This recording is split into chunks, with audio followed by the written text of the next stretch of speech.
रात में घनी मूसलाधार बारिश के बीच एक बूढ़ा भालू पहाड़ियों के बीच रास्ते से गुजर रहा था।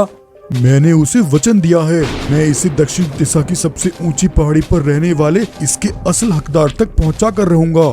बूढ़ा भालू पहाड़ियां चढ़कर एक गुफा तक पहुंचा, जहां एक शेरनी अपने बेटे के साथ रहा करती थी।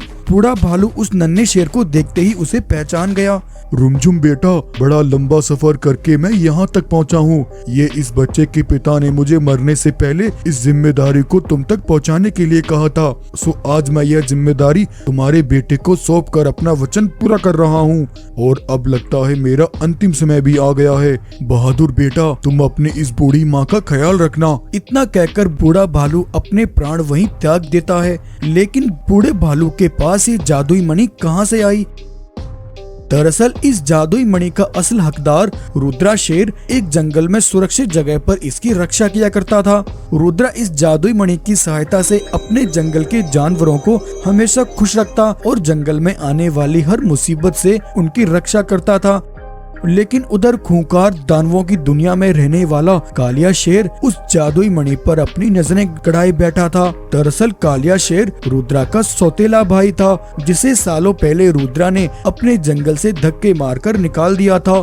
हमारी इस असीम ताकत का होने का कोई फायदा नहीं जब तक वह जादुई मणि मेरे हाथ नहीं लगती। उस मणि को हासिल कर मैं पूरी दुनिया पर हुकूमत करूंगा और हर कोई मेरा नाम सुनकर ही कांप उठेगा। तुम में से कुछ सिपाही आज ही रुद्रा के जंगल जाओ और रुद्रा को मेरी ताकत की पहली झलक दिखाओ। खूंखार दानवों का एक दस्ता रुद्रा के जंगल आया। वहां जाकर वे रुद्रा की गुफा की ओर बढ़ने लगे। तभी जंगल के कुछ जानवरों ने सामने आकर उनका रास्ता रोका। कौन हो तुम सब और तुम्हारी हिम्मत कैसे हुई हमारे जंगल में दाखिल होने की? अगर तुम सबको अपनी जान प्यारी है तो हमारे रास्ते से हट जाओ, वरना एक एक को जलाकर राख कर देंगे। भाई, मुझे लगता है ये दोनों यहाँ हमारे महाराज रुद्र की जादुई मणि को चुराने आए हैं। कान खोल कर सुन लो दरिंदो, हमारे रहते तुम उस मणि तक कभी नहीं पहुँच सकते। ये सुनकर दानवों को बहुत गुस्सा आया और उन्होंने अपनी शक्तियों से मासूम जानवरों पर हमला कर दिया और अपने वार से कई जानवरों को खून में नहला दिया। वहीं खून से लथपथ एक गाय ने जाकर जब रुद्रा को इसकी खबर दी, तब रुद्रा अपनी मणि लेकर फौरन उन दरिंदों के पास पहुंचा और उनके सामने आकर अपना विशाल रूप लेकर अपनी मणि की शक्तियों से उन पर हमला किया। रुद्रा का विशाल रूप देखकर दानव वहां से भागने लगे। उनमें से कई दानव रुद्रा की मणि की शक्ति से जलकर राख हो गए और बाकी बचे दानव वापस कालिया शेर के पास लौटे। महाराज, जब तक वह मणि उस रुद्रा के पास है हम उसकी ताकत का सामना नहीं कर सकते। कोई बात नहीं सिपाहियों, जब घी सीधी उंगली से ना निकले तब उंगली टेढ़ी करनी पड़ती है। तुम सब मेरी बात ध्यान से सुनो। कालिया अपने सिपाहियों को अपनी अगली चाल के बारे में समझाता है। उधर रुद्रा की पत्नी रुमझुम शेरनी जो गर्भवती थी, उसे अचानक से प्रसव पीड़ा शुरू हो जाती है और कुछ ही देर में रुमझुम शेरनी एक नन्हे शेर को जन्म देती है। जहां एक तरफ रुद्रा अपने बेटे के जन्म से खुश था, वहीं उन दरिंदों से अपनी बीवी बच्चे की रक्षा की जिम्मेदारी ने उसे चिंता में डाल दिया। रुमझुम को पहाड़ी पर छोड़कर रुद्रा अपनी गुफा पर आया। उधर तभी रुद्रा का सौतेला भाई कालिया रुद्रा के पास आया। कालिया, तुम यहाँ क्या कर रहे हो? क्या तुम भूल गए कि तुम्हें इस जंगल से बेदखल कर दिया गया है? रुद्रा भाई, मैं जानता हूँ मैंने यहाँ आकर तुम्हारी नाफरमानी की है, लेकिन जब मैंने अपने भाई को मुसीबत में देखा तो मुझसे रहा न गया। मैं उन दरिंदों की ताकत से भली भांति परिचित हूँ। उन्होंने कई बार मुझको भी अपना निशाना बनाया, लेकिन अब मैं उनके वार का जवाब तुम्हारे साथ मिलकर उनसे लड़ कर दूंगा मेरे भाई। तभी सामने से एक मादा घोड़ा रुद्रा के पास आती है। रुद्रा भाई, मैंने सुना है तुम इस मणि से सबकी मदद करते हो। मेरे ऊपर एक बहुत बड़ी मुसीबत आई है। मेरे 2 छोटे बच्चे जंगल की नदी में आई तेज बाढ़ में फंस गए हैं। तुम भगवान के लिए उन्हें बचा लो, तुम्हारा बहुत एहसान होगा। तब रुद्रा उस मादा घोड़ा की बात सुनकर फौरन मणि के साथ उस जगह पर पहुंचता है, जहां उसने देखा कि वाकई में मादा घोड़ा के 2 छोटे बच्चे पानी में डूब रहे थे। रुद्रा जैसे ही उन्हें पानी से निकालने उनके पास गया, तभी वे दोनों बच्चे दानव में बदल गए और उन्होंने रुद्रा पर हमला किया। रुद्रा पर जोरदार वार किए और रुद्रा को लहूलुहान कर दिया। खून से लथपथ रुद्रा ने एक ऊंची उड़ान भरी, लेकिन रुद्रा बहुत बुरी तरह घायल हो चुका था। थोड़ा दूर उड़ने के बाद उसके पंख डगमगाने खाने लगे और वो सीधा नीचे जमीन पर एक जंगल में आ गिरा जहाँ एक बूढ़ा भालू रहता था। उसने वह जादुई मणि उस बूढ़े भालू को दी। भालू काका, मेरे साथ बहुत बड़ा धोखा हुआ है। जिस पर मैंने भरोसा किया उसी ने मेरी पीठ में खंजर घोंपा। ये मणि अगर उसके हाथ लगी तो वो सब बर्बाद कर देगा। दक्षिण दिशा की सबसे ऊंची पहाड़ी पर रहने वाला उस बहादुर माँ का बेटा ही इसका असल हकदार है। तुम ये मणि किसी तरह उस तक पहुँचा देना। बेटा, मैं तुमसे वादा करता हूँ, मैं तुम्हारी ये जिम्मेदारी जरूर निभाऊंगा। और यूं इस तरह बूढ़े भालू ने वह मणि रुद्रा के बेटे बगीरा तक पहुंचाकर अपना वचन निभाया। अब रुमझुम शेरनी ने बगीरा को पाल पोस कर जवान किया। तब एक दिन रुमझुम ने बगीरा को जादुई मणि देते हुए कहा, बगीरा, अब तुम्हारा इस मणि को इस्तेमाल करने का वक्त आ गया है। तुम्हें उस जालिम को खत्म करके अपने पिता का बदला उससे लेना है और अपने जंगल को भी उसके चंगुल से आजाद कराना है बेटा। इतना कहकर रुमझुम ने बगीरा को सारी कहानी बताई। तब बगीरा ने एक विशाल रूप लिया। माँ, वो सब अब मेरे कहर से नहीं बच पाएंगे। माँ, तुम मेरी पीठ पर बैठ जाओ। आज मैं उन दरिंदों से अपने जंगल को आजाद कराऊंगा।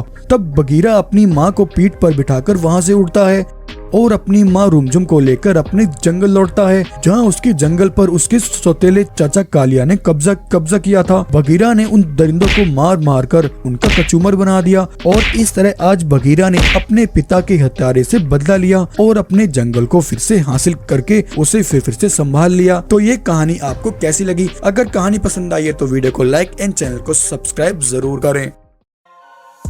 एक ऐसा जंगल था जिसकी वीरान पड़ी घाटियों में रहती थी एक निडर और हिम्मत वाली शेरनी, जिसने सबसे दूर एक वीरान पड़ी घाटी में रहकर अपने इकलौते बेटे शिवा को पाल पोस कर बड़ा किया। वह शेरनी दबाए बैठी थी अपने मन में एक ऐसा राज, जिसके चलते आज वह बेचारी शेरनी जंगल की इन घाटियों में अपना जीवन यापन कर रही थी। शेरनी का बेटा शिवा आज पूरे 10 वर्ष का हो चला था। आज उसने अपनी माँ से एक सवाल किया, माँ, जंगल के सभी जानवर इस हरे भरे जंगल की हवा का आनंद लेते हैं और एक हम हैं जो ऐसे हरे भरे जंगल के होते हुए भी इसकी वीरान पड़ी घाटी में रह रहे हैं। आखिर ऐसा क्यों है माँ? बेटा, यह बहुत लंबी कहानी है। आज मैं तुम्हें सब बताती हूँ। यह बात उस समय की है जब मैं और तुम्हारे पिता वृंदावन जंगल में रहकर खुशी खुशी अपना जीवन यापन कर रहे थे। मैं उस दौरान गर्भवती थी। हमारे जीवन में खुशियाँ ही खुशियाँ थी। तुम्हारे पिता और मैं तुम्हारे आने का बेसब्री से इंतजार कर रहे थे। तब एक दिन जगीरा नाम की एक दुष्ट बाघ ने अचानक से हमारे जंगल पर हमला कर दिया।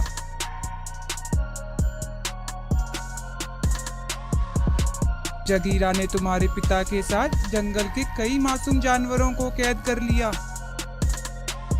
जगीरा तुम्हारे पिता और सभी जंगल के जानवरों को अपने साथ ले गया। अपने दिल पर पत्थर रखकर मैं तुम्हें बचाने के लिए यह सब देखती रही।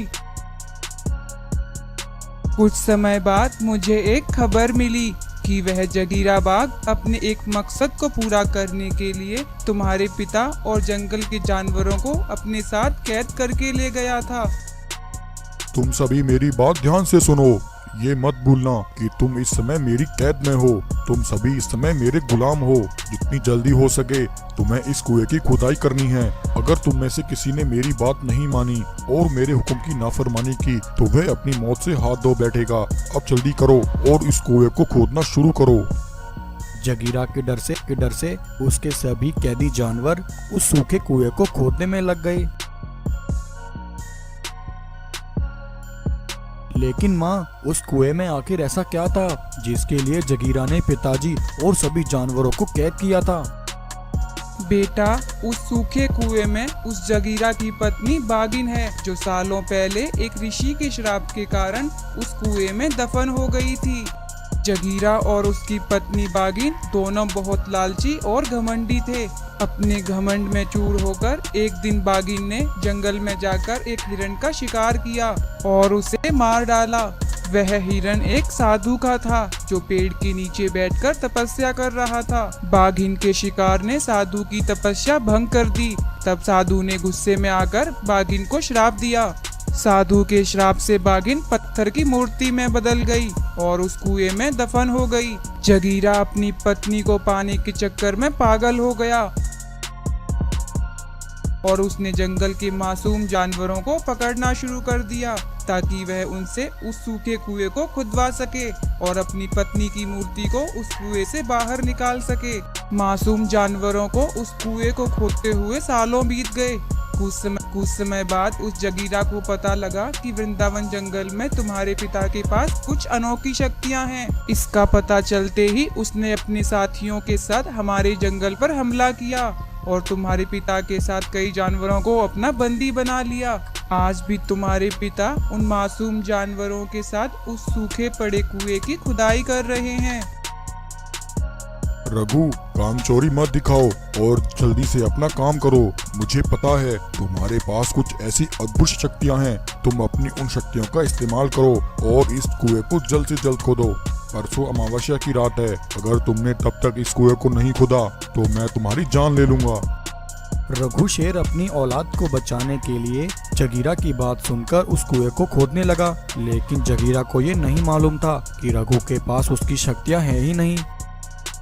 रघु ने जगीरा का कैदी बनने से पहले ही अपनी सारी शक्तियां अपने बेटे शिवा को दे दी थी और उसने अपनी पत्नी शेरनी को अपने बेटे शिवा को लेकर जंगल से दूर भेज दिया था ताकि जगीरा उसकी दी हुई शक्तियों का गलत फायदा ना उठा सके। आज से 4 दिन बाद अमावस्या की रात है। उस दिन उस साधु का श्राप खत्म हो जाएगा और जगीरा की पत्नी बागिन उस कुएं से बाहर आ जाएगी। आज भी तुम्हारे पिता उस जगीरा की कैद में हैं और उस कुएं को लगातार खोद रहे हैं। माँ, पिताजी की दी हुई शक्तियों का इस्तेमाल करने का अब वक्त आ गया है। हम उन शक्तियों का इस्तेमाल करके पिताजी को आजाद कराएंगे। तब शिवा अपने पिता की दी हुई उन शक्तियों को याद करता है। शक्तियों को याद करते ही वह एक विशाल शेर का रूप ले लेता है। उधर रघु शेर की कड़ी मेहनत से अमावस्या के दिन उस ऋषि का श्राप खत्म हो जाता है और जगीरा की पत्थर बनी पत्नी बागिन बाहर आ जाती है। जगीरा अपनी पत्नी को देखकर बहुत खुश होता है। हो।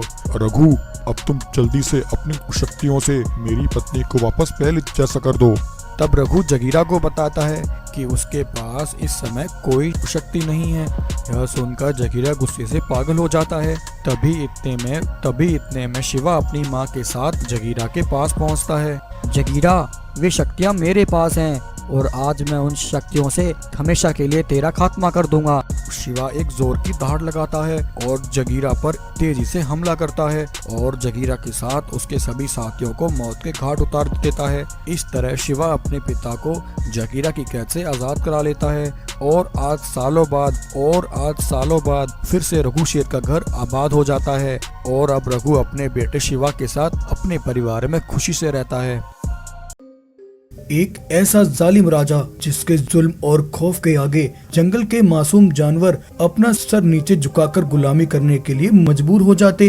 उसके कहर से उसके सिपाही थर थर कांपते। उसके राज में एक गलती उसके सिपाही की मौत का कारण बन जाती। एक बूढ़ा शेर और शेरनी जिनके शरीर पर जख्मों के निशान थे, सालों से बेड़ियों में कैद अपने जीवन की आखिरी सांसें गिन रहे थे। अब लगता है मेरा अंतिम समय आ गया है। मुझसे अब और सहन नहीं होता। अगर मेरी मौत लिखी है तो भगवान मुझे इसी वक्त मौत आ जाए। ऐसा मत कहो भानु, हिम्मत मत हारो। इतने सालों से हम जिस पल का इंतजार कर रहे हैं, जिसने हमारा घर बर्बाद किया और हमें यहाँ जुल्मों की बेड़ियों में लाकर खड़ा कर दिया, हमें उसे उसके अंजाम तक पहुँचाना है। आखिर उन दोनों बूढ़े शेर और शेरनी के साथ ऐसा क्या हुआ था जिससे उनका परिवार टुकड़ों में बट गया और वो दोनों यहाँ बेड़ियों के बीच कैद हो गए। दरअसल ये बात कुछ साल पहले की है। राजा बीरबल, जो पिछले 25 वर्षों से एक मसीहे की तरह अपने जंगल को संभालता आ रहा था। राजा बीरबल प्रजा के दिलों में बसते थे। चंदन की लकड़ियों का व्यापार करने वाला राजा बीरबल जितना अमीर था उतने ही बड़े दिल का मालिक था। अपने व्यापार से वो जो भी कमाता उसका आधे से ज्यादा हिस्सा वो गरीब जानवरों की भलाई में लगाता। उसने अपने जंगल में गरीब बच्चों के पढ़ने के लिए स्कूल खुलवाए, गरीब जनता के लिए अस्पताल बनवाए। और हर गरीब जरूरतमंद की मदद करना बीरबल की एक जिम्मेदारी थी जिसे वो खूब अच्छे ढंग से निभाया करता था। महाराज, आप हमेशा खुश रहें। पिछले कई वर्षों से पैसों की तंगी की वजह से मेरी बेटी का ब्याह नहीं हो पा रहा था, लेकिन अब मैं एक अच्छे परिवार में अपनी बेटी का ब्याह कर पाऊंगा। राजा बीरबल का एक छोटा बेटा था जिसे बीरबल अपनी जान से भी ज्यादा प्यार करता था। एक दिन एक जवान शेर भागता हुआ राजा बीरबल के दरबार में आया। महाराज बीरबल, मेरा नाम रघु है, मैं पास वाले जंगल में रहता हूँ। मेरे पिताजी जबरदस्ती मुझे एक ऐसे व्यापारी के साथ काम करने के लिए भेज रहे हैं जो मुझे बिल्कुल पसंद नहीं है। वो व्यापारी गलत तरीके से व्यापार करता है। मुझे धन दौलत का कोई लालच नहीं है। मैं अपना काम मेहनत और ईमानदारी के साथ करना चाहता हूँ। उस जवान शेर की ये बातें सुनकर राजा बीरबल उसकी बातों से प्रसन्न होता है। रघु, तुम्हारी नेकी और ईमानदारी और नेकी की मैं तारीफ करता हूँ। मुझे तुम्हारे जैसे ईमानदार नौजवान सिपाहियों की जरूरत है। आज से तुम मेरे साथ रहकर मेरे व्यापार का काम संभालोगे और व्यापार से मिलने वाली धनराशि को हर 15 दिन में गरीब जानवरों में बांट कराओगे। चिंता मत करो महाराज, मैं अपना काम पूरी ईमानदारी के साथ निभाऊंगा। ये कहकर महाराज बीरबल ने रघु को अपने पास काम पर रख लिया।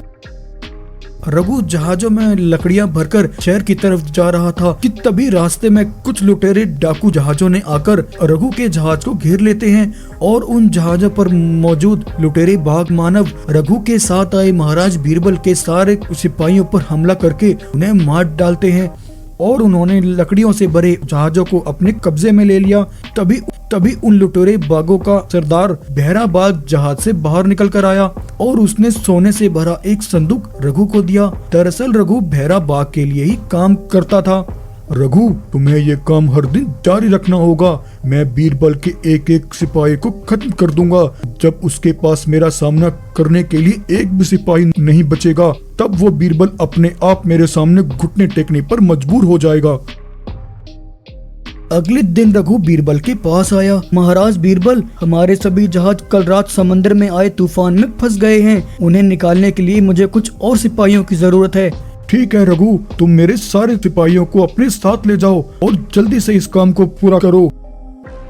रात में रघु बहरा और उसके सिपाहियों से जाकर मिला। बहरा, बीरबल के लगभग सारे सिपाही मारे जा चुके हैं। जो चंद सिपाही बचे हुए हैं वो बूढ़े और बीमार हैं। ये बीरबल पर हमला करने का सही वक्त है। तुम जाकर इसी समय बीरबल पर हमला करके उसके परिवार को खत्म कर दो। लेकिन रघु की ये सारी बातें बीरबल की पत्नी भानु शेरनी ने सुन ली। भानु तेजी से वहाँ से भागी, लेकिन बहरा और रघु ने भानु को भागते हुए देख लिया। रघु, ये तो बीरबल की पत्नी भानु है। लगता है इसने हमारी सारी बातें सुन ली। रोको इसे, वरना ये हमारा सारा प्लान चौपट कर देगी। रघु कुछ सिपाहियों को लेकर भानु का पीछा करता है। भानु जैसे तैसे बचकर भागती हुई बीरबल के पास आई। अरे अरे भानु, ये तुम्हें क्या हुआ? तुम इतनी घबराई हुई क्यों हो? भानु ने वहाँ जो देखा वो सब बीरबल को बताया। भानु, ये तुम क्या कह रही हो? इसका मतलब रघु ने हमारे साथ धोखा किया है। वो धोखेबाज रघु मेरे सबसे बड़े दुश्मन बहरा से मिला हुआ है। उस रघु ने हमारे साथ बहुत बड़ा धोखा किया है भानु। उसने पहले ही धोखे से मेरे सारे सिपाहियों को मरवा डाला ताकि उस बहरा का मुझ पर हमला करने का रास्ता साफ हो जाए। भानु, बहरा कभी भी हम तक पहुंच सकता है। तब राजा बीरबल ने एक गाय को अपने पास बुलाया और उसे सब बात बताकर अपने बेटे शिवा को उसके साथ रवाना कर दिया। बलबीर और भानु वहां से भागकर निकलते, तब तक बहरा अपने सिपाहियों के साथ वहां पहुंच चुका था। बहरा और रघु ने मिलकर भानु और बलबीर पर हमला करके उन्हें बेहोश कर दिया। सिपाहियों, इन दोनों को ले जाकर काली घाटी के जिंदान में डाल दो। ये दोनों मरने नहीं चाहिए जब तक ये मुझे अपने बेटे का पता नहीं बता देते। वहीं उस रात गाय दूर खड़े होकर ये सब अपनी आंखों से देख रही थी और इस तरह बहरा ने महाराज बीरबल और भानु शेरनी दोनों को कैद कर दिया और जबरदस्ती महाराज बीरबल के जंगल पर अपना कब्जा करके बहरा वहां का राजा बन गया और बहरा गरीब जानवरों पर अपना खौफ दिखाकर उनसे गुलामी करवाने लगा। और वहीं अब दूसरी तरफ शिवा, जिसे 10 वर्ष पहले वो गाय अपने साथ लेकर इस जंगल में आई थी, आज उसने शिवा को पाल पोस कर 10 वर्ष का कर दिया था। तभी आज अचानक से एक जिन उनके सामने प्रकट हुआ काय, अब समय आ गया है जब तुम्हें शिवा को उसके माता पिता की असल सच्चाई बतानी होगी। उस पापी के जुल्मों का घड़ा अब बढ़ता जा रहा है, अब उसका अंतिम समय आ गया है। ये कहकर वो जिन वहाँ से गायब हो गया। माँ, ये जिन किसके बारे में बातें कर रहा था? आखिर मेरे माता पिता कौन हैं और तुमने मुझसे कौन सी सच्चाई छुपाई है? तब गाय रघु को उसके असली माता पिता महाराज बलवीर और भानु की सारी कहानी बताती है। रघु, अगर मैं उस रात तुम्हें उठाकर यहाँ ना लाती तो वो दोनों दरिंदे तुम्हें भी मार डाल देते। तुम्हारे बूढ़े माता पिता आज भी उस जिंदान में कैद तुम्हारी राह देख रहे हैं बेटा। मेरी माँ और पिता को जिंदान में रखने वाले वो दोनों पापी अब बच नहीं पाएंगे। रघु ने पहले काली घाटी में जाकर अपनी ताकत से जेल की उन सख्त दीवारों को तोड़ दिया और अपने माता पिता को उसने आजाद कर लिया। बलवीर और भानु शेरनी अपने बेटे शिवा से बरसों बाद मिलकर बहुत खुश हुए। उन्होंने अपने बेटे शिवा को गले से लगा लिया। भानु, मैं तुमसे कहता था हमारा बेटा एक दिन हमें यहाँ से निकालने जरूर आएगा। बेटा, अब हमें मिलकर उन दुश्मनों को खत्म करना है। बलवीर अपने बेटे रघु के साथ अपने जंगल लौटा और उन्होंने जाकर गद्दार रघु और भैरत दोनों पर हमला किया और उन दोनों को घसीटकर लकड़ियों से बांध दिया। भाइयों, ये दोनों वही हैं जिसकी वजह से मैं पिछले 10 वर्षों से अपने माता पिता से दूर रहा और मेरे माता पिता इन जालिमों की वजह से बेड़ियों में कैद रहे। शिवा की ये बातें सुनकर जानवर भी दंग रह गए। बलवीर ने बहरा और रघु दोनों को जलती आग के हवाले कर दिया। बलवीर और रघु आग में जलकर तड़प तड़प कर वही मर गए और इस तरह बरसों बाद शिवा ने अपने माता पिता को जुल्मों की बेड़ियों से आजाद कराकर अपने परिवार को एक बार फिर से आबाद किया। तो ये कहानी आपको कैसी लगी? अगर कहानी पसंद आई हो तो स्टोरी को लाइक एंड चैनल को सब्सक्राइब जरूर करें। हिमालय जंगल के कुछ जानवर नदी पर खड़े होकर पानी पी रहे थे, लेकिन तभी जानवरों को पानी में एक अजीब सा तूफानी झटका महसूस हुआ। आसपास के पेड़ तेज हवा के झोंके से डगमगाने लगते हैं, जैसे कोई बहुत बड़ा तूफान आने वाला हो। जब जानवरों ने अपनी नजरें उठाकर देखा तो वो तूफान मचाने वाला कोई और नहीं बल्कि अनोखी दुनिया से आए 2 विशाल शेर और शेरनी थे। वो विशाल शेर और शेरनी जंगल के पेड़ों को तोड़ते हुए आगे बढ़ रहे थे। वो अपने सामने आने वाली हर चीज को अपने पैरों के नीचे कुचल रहे थे। जंगल के जानवर विशाल शरीर वाले शेर और शेरनी को देखकर वहां से भाग खड़े हुए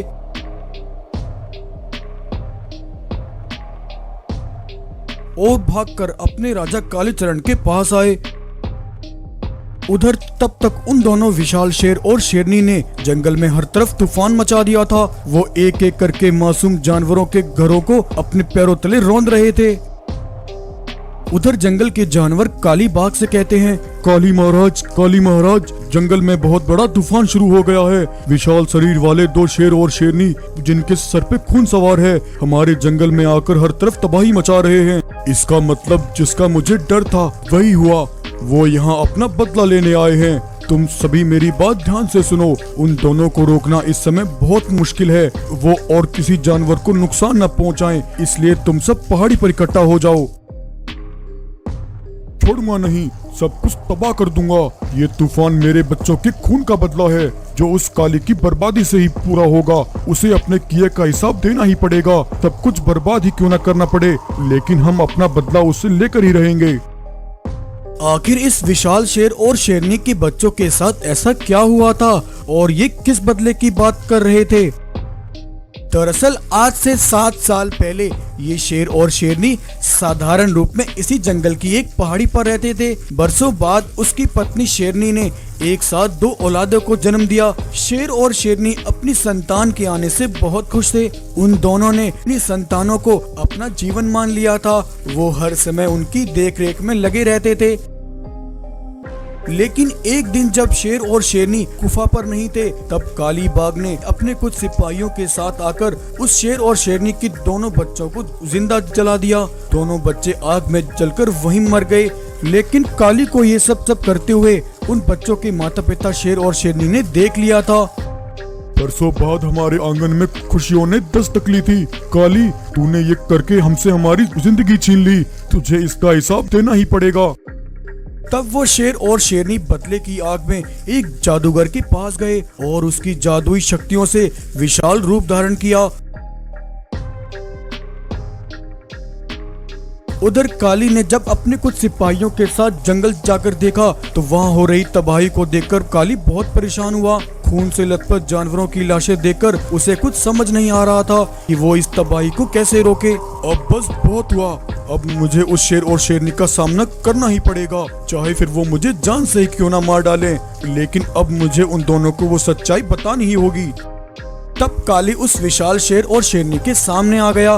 विशाल शेर और शेरनी, मैं आ गया हूँ, तुम्हें मेरी ही तलाश थी, ये लो मैं तुम्हारे सामने खड़ा हूँ। तुम मुझे जान से मारना चाहो तो मार सकते हो, लेकिन उससे पहले तुम दोनों का अपनी संतान का वो राज जानना बहुत जरूरी है।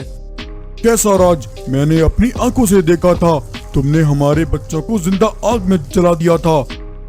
विशाल शेर, तुमने जो देखा वो सिर्फ आधा सच था, बाकी आधी सच्चाई से तुम बेखबर हो। जिस दिन तुम्हारे यहाँ एक साथ 2 बच्चों ने जन्म लिया था, उसी दिन एक पंडित जी मेरे पास आए और उन्होंने मुझसे कहा, काली तुम्हारे जंगल में 2 जुड़वा बच्चों ने जन्म लिया है, वो दोनों बच्चे शापित हैं, आने वाले कुछ दिनों में वो सबके लिए खतरनाक साबित होंगे, वो इस जंगल को तबाह कर देंगे। इससे पहले वो तुम्हारे इस जंगल को निगल जाएं, तुम्हें कुछ करना होगा। तुम्हारे दोनों बच्चे शापित थे, उनके ऊपर एक ऐसा श्राप लगा हुआ था, अगर वो दोनों आज जिंदा होते तो हम में से कोई भी इस जंगल में जीवित न होता और अब तक ये जंगल शमशान बन गया होता, इसलिए मुझे मजबूर होकर उन दोनों को मारना पड़ा। जब विशाल शेर और शेरनी ये सच्चाई जानते हैं तब उन्हें अपनी गलती का एहसास होता है। काली हमें माफ कर दो, अपनी औलाद को खोने का दुख में हम दोनों पागल हो गए थे, बिना सच्चाई जाने हमने तुम्हारे जंगल में जो तबाही मचाई है उसकी भरपाई भी हम जरूर करेंगे। तब विशाल शेर और शेरनी काली को ढेर सारा धन और सोना देते हैं और वो दोनों अपने जंगल वापस लौट जाते हैं। तो ये थी इस विशाल शेर और शेरनी की कहानी। तो आपको आज की हमारी स्टोरी कैसी लगी? अगर आपको स्टोरी अच्छी लगी है तो वीडियो को लाइक करें और ऐसी ही मजेदार कहानियाँ देखने के लिए चैनल को सब्सक्राइब करें। ये जमीन हमेशा से इतनी जली हुई, प्यासी और बंजर नहीं थी। एक ऐसा समय था जब यहाँ भी बादलों के काफिले डेरा डाला करते थे और ये जमीन हरी घास की चादर से ढक जाया करती थी। अंकुर यहाँ भी फूटते, फूल भी खिलते और फिर एक दिन इस जमीन पर वो बहुत बड़ा गुनाह हुआ। लालच की अंधे दुश्मनों ने ऐसा जुल्म ढाया कि एक हंसता खेलता परिवार पल भर में तबाह हो गया और जिस दिन इस धरती पर उनका खून बहा उसी दिन से ये जमीन बंजर हो गई। बादलों ने इस जमीन से अपना रुख मोड़ लिया, कुएं का पानी सूखने लगा, पेड़ पौधे जलने लगे और सारा जंगल वीरान हो गया और यहाँ के जानवर इस जमीन को छोड़कर दूसरे जंगलों में जाकर रहने लगे। लेकिन अब सवाल ये है कि इस हरी भरी जमीन पर ऐसा कौन सा गुनाह हुआ और वो किसका परिवार था जिसके खून बहने से ये जमीन जलकर राख हो गई? आइए जानते हैं। दरअसल सालों पहले इस सरजमीन पर जिसकी हुकूमत चलती थी वो था ठाकुर रघुवीर सिंह, जो एक जाबाज और बहादुर योद्धा था। ठाकुर रघुवीर सिंह के 4 बेटे थे। चारों भाई बुद्धिमान, निडर और बहादुर थे। रघुवीर के चारों बेटे उसकी सरजमीन की चारों दिशाओं से अपने जंगल की रक्षा किया करते थे। जब भी जंगल पर कोई मुसीबत आती तो चारों भाई एक साथ मिलकर एक बड़ी ताकत बनकर हर मुसीबत का सामना करते और अपने सामने खड़े बड़े से बड़े दुश्मन को शिकस्त दिया करते थे। उनकी बहादुरी के चर्चे दूर दूर तक थे। हर तरफ रघुवीर और उसके चारों बेटे का नाम का डंका बजता। लेकिन जहाँ रघुवीर का नाम और उसकी शोहरत हर दिन बढ़ती जा रही थी, वहीं दूसरी ओर रघुवीर के दुश्मन भी उसके जंगल पर अपनी नजरें गड़ाए बैठे थे। राधे बाघ, जो हमेशा से रघुवीर को शिकस्त देने की ताक में रहता, लेकिन अपने मुट्ठी भर सिपाहियों के चलते राधे को हमेशा रघुवीर से मुंह की खानी पड़ती, जिस वजह से राधे एक बार बहुत गुस्से में था। बस बहुत हुआ, एक तरफ वो रघुवीर दिन प्रतिदिन अपनी ताकत बढ़ाने में लगा है और दूसरी तरफ मैं यहाँ उसके जंगल पर हुकूमत करने का झूठा सपना देख रहा हूँ। लेकिन मैं इस तरह हाथ पर हाथ रखकर नहीं बैठ सकता, मुझे जल्द कुछ करना होगा। आखिर वो कोई तो कड़ी होगी जो उस रघुवीर के परिवार को तोड़ सके। सरदार, सुना है रघुवीर का एक छोटा भाई है शमशेर सिंह, जो इस समय अपने भाई से दूर एक दूसरे जंगल में रहता है। सुना है रघुवीर ने उसे अपने जंगल से बेदखल कर दिया है। दोनों भाइयों की ख्यालात और उनकी सोच एक दूसरे से बिल्कुल अलग है। अगर आप किसी तरह शमशेर को अपनी तरफ कर लें तो वो आपके दुश्मन को खत्म करने के लिए फायदेमंद हो सकता है। तब ये सुनकर राधे अगले ही दिन शमशेर सिंह के पास आता है। शमशेर, मैं जानता हूँ तुम्हारे भाई रघुवीर ने तुम्हारे साथ बहुत गलत किया है। उसने तुम्हें अपने जंगल और संपत्ति से बेदखल कर अच्छा नहीं किया, लेकिन तुम खुद को अकेला मत समझो और मुझे अपना दोस्त समझो। हम दोनों का दुश्मन इस समय एक है। अगर तुम मेरे साथ हाथ मिला लो तो हम रघुवीर को खत्म करके उसे तबाह बर्बाद कर सकते हैं। और मैं तुमसे वादा करता हूँ, रघुवीर के जंगल को फतह करके मैं उस जंगल की आधी जमीन तुम्हारे नाम कर दूंगा और साथ ही रघुवीर की सारी संपत्ति में से आधा माल तुम्हें मिलेगा। ऐसा कहकर राधे शमशेर सिंह को सोने की 10 पेटियां देता है। शमशेर, ज्यादा मत सोचो, ये तो बस शुरुआत है, जल्द मैं तुम्हें माला माल कर दूंगा। राधे, तुमने अपने दुश्मन को खत्म करने के लिए शमशेर सिंह को चुना है और ये शमशेर सिंह भी तुम्हारा साथ जरूर देगा। बताओ मुझे क्या करना है? तो सुनो, तुम्हें बस इतना करना है। तब राधे शमशेर सिंह के साथ मिलकर रघुवीर को खत्म करने का एक प्लान बनाता है और प्लान के मुताबिक शमशेर सिंह अगले ही दिन अपने भाई रघुवीर के पास वापस लौटता है और अपने भाई के पास आकर झूठे आंसू बहाने लगता है। भैया, मुझे माफ कर दीजिए, आप सही थे। मैंने अनजाने में आपके फैसलों पर सवाल उठाए, लेकिन मुझे अब समझ आ गया है कि अपनों में जो प्यार है वो मुझे कहीं और नहीं मिल सकता। रघुवीर अपने भाई शमशेर के इस पश्चाताप को देखकर उसे माफ कर देता है और शमशेर सिंह अब अपने भाई रघुवीर के साथ ही रहने लगा। लेकिन एक रात शमशेर सिंह चुपके से रघुवीर के खेमे में घुसकर वहां रखे खाने में बेहोशी की दवा मिला देता है। रघुवीर और उसका परिवार जब भोजन करता है तो ऐसा करते ही वे सभी बेहोश होकर नीचे गिर जाते हैं और तब शमशेर खामोशी से बाहर जाकर राधे के सिपाहियों को एक संकेत देता है। संकेत मिलते ही राधे के सिपाही वहां आकर रघुवीर और उसके चारों बेटों पर हमला करके उनका वहीं कत्ल कर देते हैं। उस रात राधे के सिपाही रघुवीर के परिवार को खून में नहलाकर वहां से भाग निकलते हैं। सुबह जब जंगल में ये खबर फैलती है कि रघुवीर के पूरे परिवार का कत्ल हो गया है तो जंगल के जानवर इस भयंकर घटना से बहुत हैरान होते हैं और वे सभी बहुत दुखी होते हैं। और इसी मौके का फायदा उठाकर शमशेर सिंह खुद को जंगल का राजा घोषित कर देता है। लेकिन रघुवीर के परिवार का वो श्राप उस जमीन पर ऐसा लगा कि देखते ही देखते कुछ समय में उस जंगल की जमीन बंजर होने लगी। पेड़ पौधे तालाब सब सूख गए। जंगल में हरी घास न मिलने से वहाँ के जानवर भूख और प्यास से मरने लगे और उन्होंने मजबूर होकर उस जंगल को हमेशा के लिए छोड़ दिया। ऐसे में वहाँ रहने वाली एक गरीब रुमझुम शेरनी जो गर्भवती थी अपने होने वाले बच्चे को लेकर परेशान हो जाती है। अब मेरा यहाँ रहना संभव नहीं है। जंगल में सब खत्म हो गया है। अगर मैं यहाँ कुछ और दिन रही तो मेरे गर्भ में पल रहे बच्चे को कुछ भी हो सकता है। नहीं, मैं अपने बच्चे को कुछ नहीं होने दूंगी। ऐसा कहकर रुमझुम अपने बच्चे को बचाने के लिए उस जंगल को हमेशा के लिए छोड़ देती है और एक पास के जंगल में आकर रहने लगती है। कुछ समय बाद एक दिन रुमझुम एक नन्हे बेटे को जन्म देती है जो बहुत अद्भुत था। रुमझुम उसका नाम वीरा रखती है। लेकिन अब वीरा को रात के समय नींद में कुछ डरावने ख्वाब आने लगते हैं। उसे हर रोज सपने में वही बंजर जमीन दिखाई देने लगी और जानवरों के रोने और बिलखने की आवाजें सुनाई देने लगी। जब भी वीरा ऐसे ख्वाब देखता तो वो बहुत डर जाता। माँ, मुझे हर रोज सपने में एक बंजर जमीन दिखाई देती है और किसी के रोने और चिल्लाने की आवाजें सुनाई देती हैं। आखिर मेरे साथ ऐसा क्यों होता है माँ? अरे बेटा, ये सब बस एक ख्वाब है। तुम इसके बारे में इतना मत सोचो। और ऐसे ही फिर रुमझुम का बेटा वीरा जवान हो गया।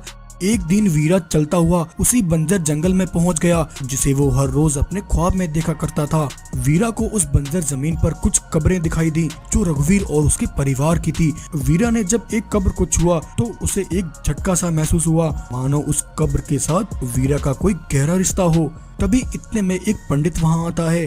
बेटा, सदियों से इस सरजमीन पर किसी ने कदम नहीं रखा। कौन हो तुम और तुम यहाँ किस लिए आए हो? पंडित जी, मेरा नाम वीरा है। मैं पास वाले जंगल में रहता हूँ। मुझे हर रोज सपने में ये बंजर जमीन दिखाई देती है और आज जब मैंने यहाँ आकर इन कब्रों को छुआ तो मुझे अपने अंदर कुछ अजीब सा महसूस हुआ, मानो जैसे मेरा इन कब्रों के साथ कोई गहरा नाता हो। वीरा की बात सुनकर पंडित ने अपना ध्यान लगाया और देखा कि वीरा इस सरजमीन पर कत्लेआम हुए रघु का एक बेटा है जिसका इस समय पुनर्जन्म हुआ है।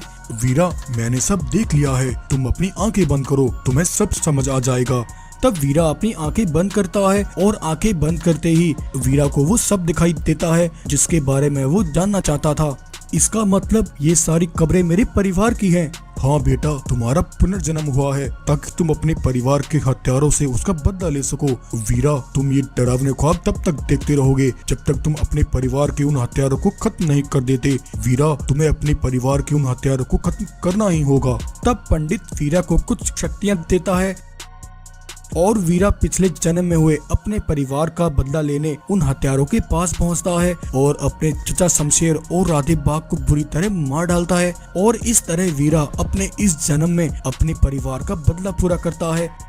और फिर उस दिन से वीरा को वो डरावने ख्वाब आने बंद हो जाते हैं। कुछ दिनों में वीरा के पिता का जंगल फिर से हरा भरा और खुशहाल हो जाता है और फिर वीरा अपनी माँ रुमझुम के साथ उसी जंगल में रहने लगता है। तो ये कहानी आपको कैसी लगी? अगर कहानी अच्छी लगी हो तो वीडियो को लाइक करें और चैनल को सब्सक्राइब जरूर करें।